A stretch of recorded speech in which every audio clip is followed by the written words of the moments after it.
은혜와 사랑이 풍성하신 주 여호와 하나님, 오늘도 하나님의 백성으로 살기 원하여 하루 일상을 시작하는 이 첫 시간을 주님과 함께 동행합니다.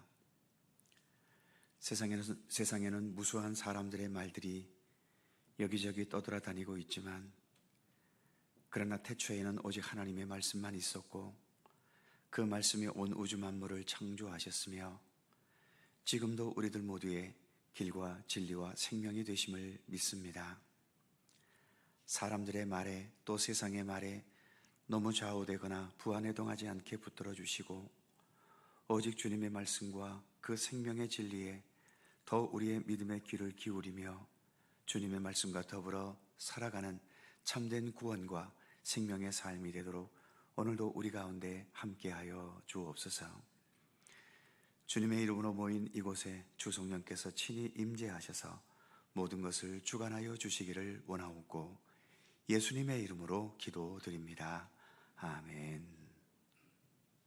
찬송 311장입니다. 311장.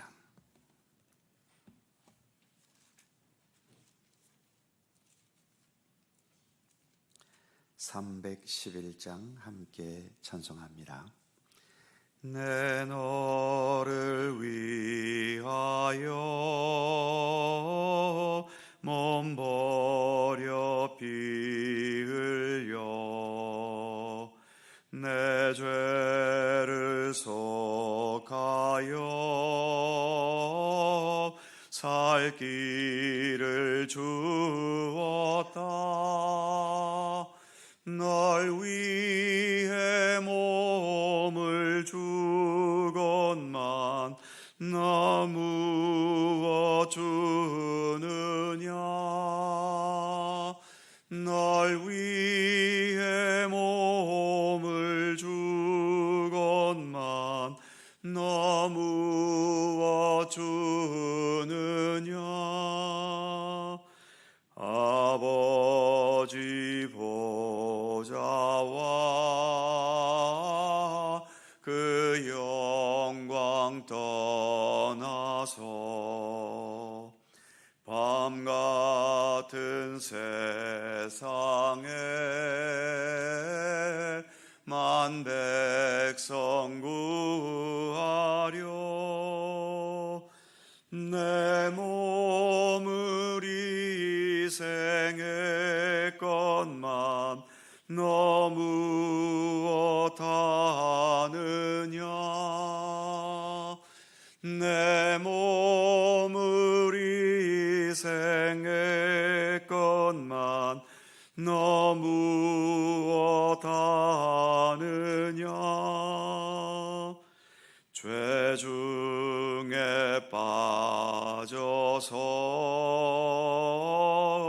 영 죽을 인생을 구하여 주려고 나 피를 흘렸다. 내 죄를 대속했건만 너 무엇 하느냐.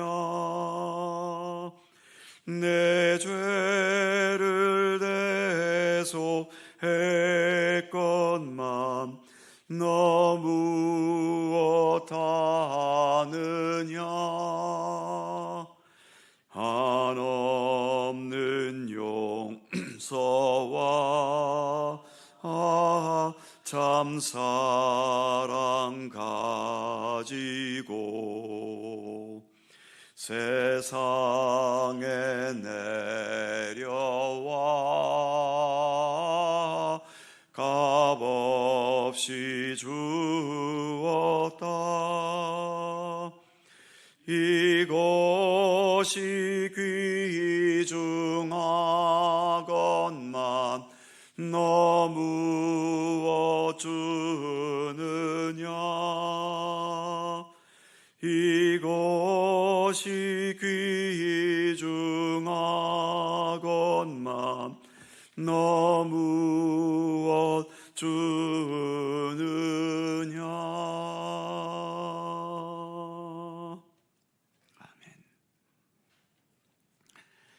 잠언 28장 3절입니다.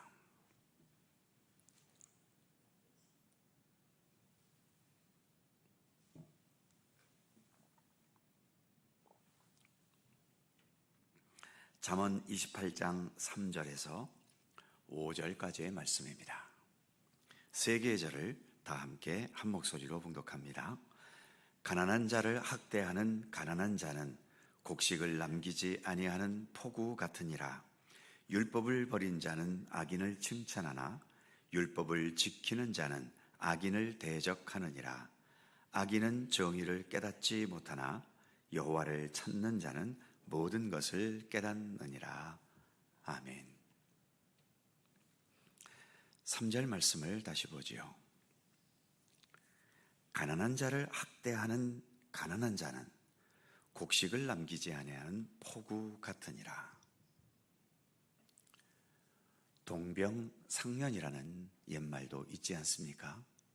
같은 병든 자들끼리 서로 불쌍히 여긴다는 말이지요. 그런데 본문의 말씀처럼 가난한 자가 가난한 자의 아픔을 이해하지 못하고 오히려 학대한다는 것은 참 서글픈 일이 아닐 수 없습니다. 마태복음 18장 23절 이하에 예수께서 말씀하신 1만 달란트의 비유, 1만 달란트 빚을 탕감받은 비유의 이야기가 있지요. 일반 평민들은 도저히 갚을 수 없는 수백억 원대에 해당하는 1만 달란트를 임금에게 빚진 자가 있는데 임금이 그를 불쌍히 여겨서 그 엄청난 모든 빚을 탕감해 주었지요. 그런데 이렇게 탕감받은 이자가 자기에게 몇백만 원 정도 해당하는 100데나리온 빚진 자를 만났는데 돈을 갚으라고 윽박지르면서 이를 감옥에 가두는 그런 일이 발생해 버렸지요. 자신은 1만 달란트라고 하는 엄청난 빚진 자로서 비참한 인생을 살다가 은혜로서 탕감받았는데 자신에게 겨우 100데나리온 빚진 가난한 자를 용납해 주지 못하고 그를 학대해 버린 겁니다.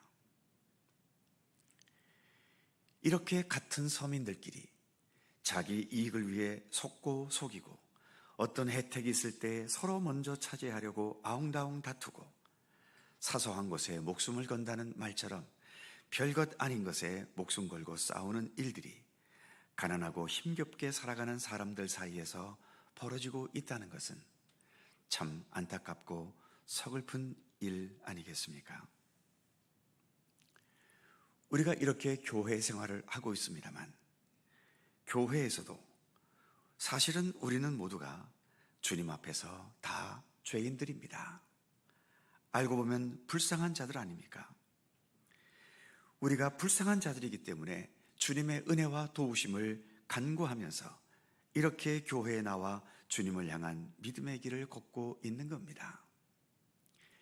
이렇게 겉은 다 멀쩡하게 살아가는 것 같아도 우리 각자는 다 부족함이 있고 죄악된 것이 있고 고민거리와 걱정거리와 두려움과 근심과 여러 삶의 약점들이 있기 때문에 오늘도 주님의 도우심을 바라며 이렇게 믿음의 길을 걸어가는 불쌍한 사람들인데 그런 불쌍한 사람들끼리 모인 교회에 그 안에서 서로 얼굴을 붉히고 서로 다투고 충돌할 일이 뭐가 있겠습니까?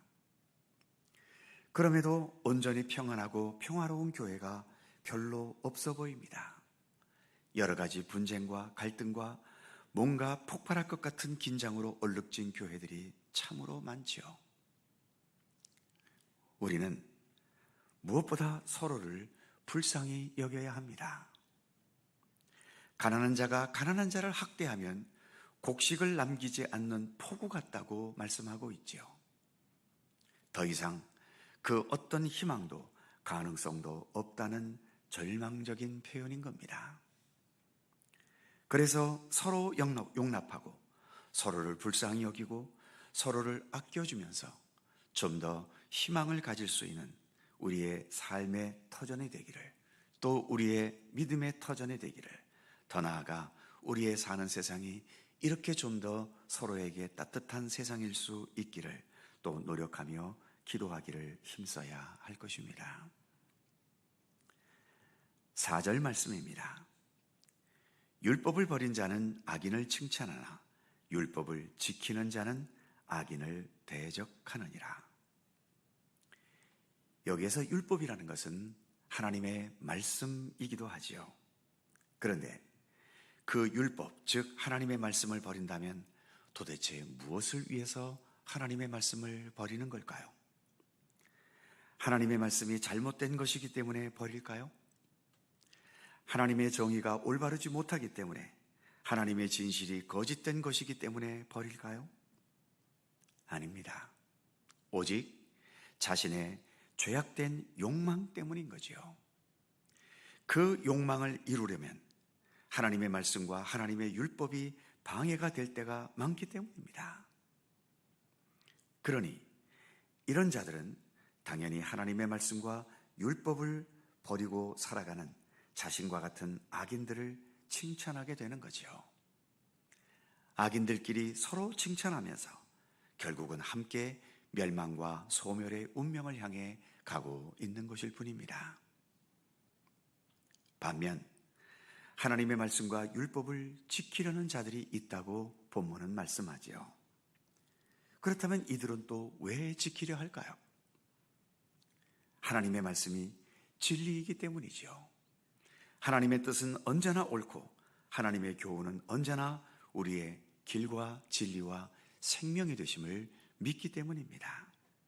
그리고 하나님의 말씀과 율법대로 살아가는 것이 나뿐만 아니라 우리 모두가 다 복되고 잘되고 함께 아름다운 세상을 만들어가는 길이라고 믿기 때문이죠. 그러기에 이런 사람들은 하나님의 말씀과 율법을 버린 자들과 함께 할 수 없는 겁니다. 그래서 악인을 대적할 수밖에 없게 되는 거죠. 악인들이 많은 순간에는 하나님을 따르는 의인보다 더 잘되고 더 부유하고 더 성공하는 것처럼 보이기도 합니다만, 그러나 늘 말씀드리듯이 우리는 아직 내 인생의 최종 결과에 도달해 있지 않습니다. 그리고 이 세상도 앞으로 얼마나 더 많은 역사가 앞으로 흘러갈지 알 수 없지만, 그러나 여전히 이 역사도 과정 중에 있지요. 과정 속에서가 아니라 최후에 웃는 자가 최후에 승리하는 자이고 또 진짜 승리자 아니겠습니까? 우리에게는 최악의 죽음이라는 권세까지, 그 십자가의 죽음의 권세까지 부활의 능력으로 승리하신 예수님이 우리에게는 계십니다. 바로 그 예수님을 믿고 의지하고 따르는 우리들이 예수님처럼 최후의 승리의 면류관을 쓰게 될 것입니다. 주님께서 그것을 우리에게 약속해 주셨기 때문이죠. 주님의 이러한 섭리와 뜻과 말씀을 믿고 그래서 하나님의 말씀을 버리지 않고 지켜가는 사람들, 바로 이런 사람들이 그리스도인인 것입니다. 그 다음 5절 말씀입니다. 악인은 정의를 깨닫지 못하나 여호와를 찾는 자는 모든 것을 깨닫느니라. 정의라는 것은 올바르고 정당한 것을 의미하지요. 그런 면에서 하나님께는 참된 정의가 있습니다. 그런데 하나님을 무시하며 살아가는 악인들은 당연히 하나님의 정의를 알지도 못하고 깨닫지도 못하지요. 그러나 여호와를 찾는 자는 하나님에게서 정의를 배우고 그래서 이 세상을 정의롭게 진실하게 아름답게 살아가는 삶이 무엇인지를 하나님을 통해 배우고 알고 깨달을 수 있습니다. 특히 여호와를 찾는 자는 여호와의 정의만 깨닫는 것이 아니라 모든 것을 깨닫게 된다고 말씀하고 있지요. 하나님의 모든 것, 즉 하나님의 뜻, 하나님의 계획, 하나님의 섭리, 하나님과 함께 살아가는 바르고 진실한 삶, 그리고 이 세상에서 이루어져야 할 하나님의 나라 등등, 이 모든 것을 다 깨닫게 된다는 거죠. 우리 역시 이렇게 성경 말씀과 함께 하나님에 대한 모든 것들을 늘 듣고 배우고 또 깨달아가고 있지 않습니까? 그리고 하나님에 대한 모든 것을 다 알고 깨닫기에는 우리에게 주어진 삶의 시간들은 너무나 짧습니다. 그러기에 이 짧은 인생 동안 그만큼 더 부지런히 하나님을 배우고 하나님에 대해 알아가기를 더 힘써야 하는 것이죠. 이처럼 하나님에 대해 알고 깨달아 가는 일은 우리의 생명 다하기까지 계속되어야 할 우리의 중요한 믿음의 과제인 것입니다. 기도하겠습니다. 거룩하신 하나님, 비가 오는 가운데도 이처럼 오늘도 새벽을 밝히며 주님 전에 나와 기도할 수 있는 은총을 베풀어 주심을 감사합니다.